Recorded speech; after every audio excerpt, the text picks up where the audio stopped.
New York, Wall Street. For decades, there was a man considered almost a legend. Calm, serious, always composed. He never raised his voice. He never provoked. He didn't resemble the aggressive traders of Wall Street.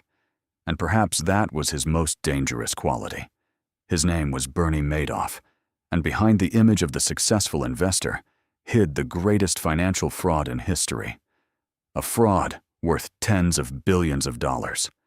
That destroyed families, businesses, charitable foundations, and the lives of thousands of people.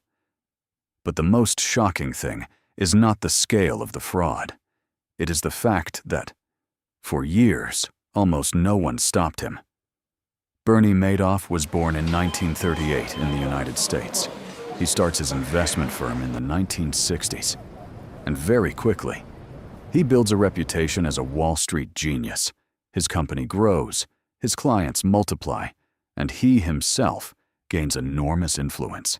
In fact, he even becomes chairman of NASDAQ. This is crucial, because Madoff is no longer just an investor. He is a man of the system. And the more his reputation grows, the more trust builds around his name. Something, however, begins to look strange.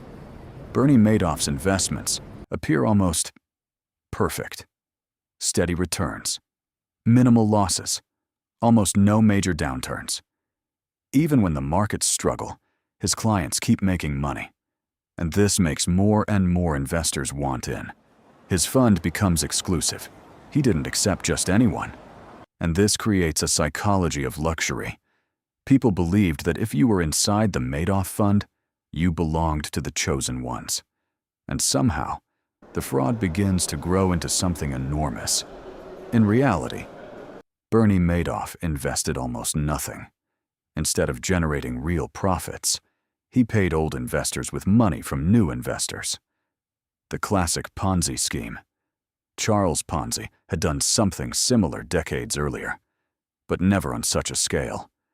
Madoff creates a fake world, fake statements, fictitious returns, forged reports.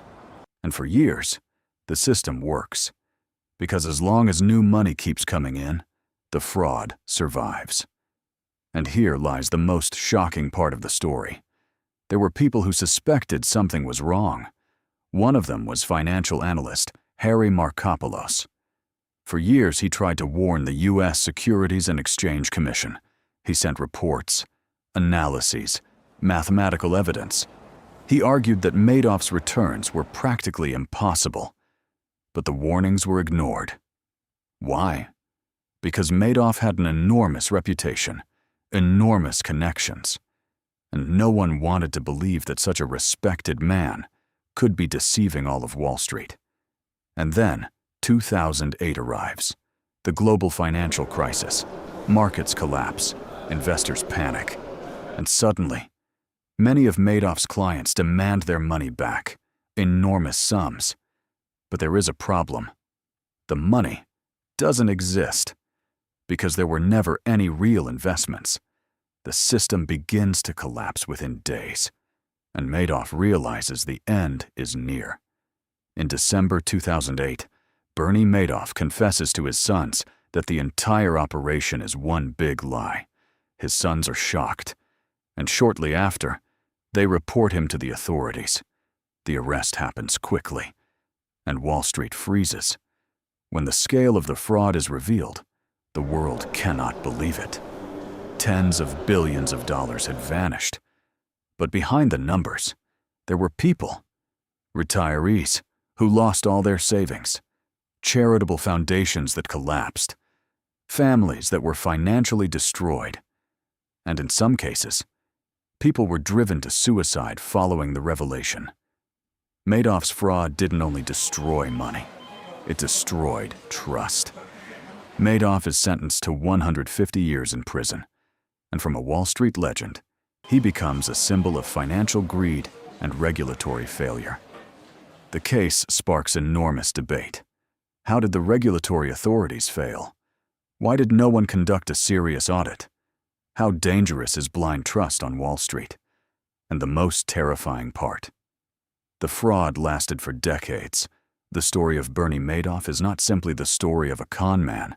It is a story of human psychology. Because people didn't invest just for the money.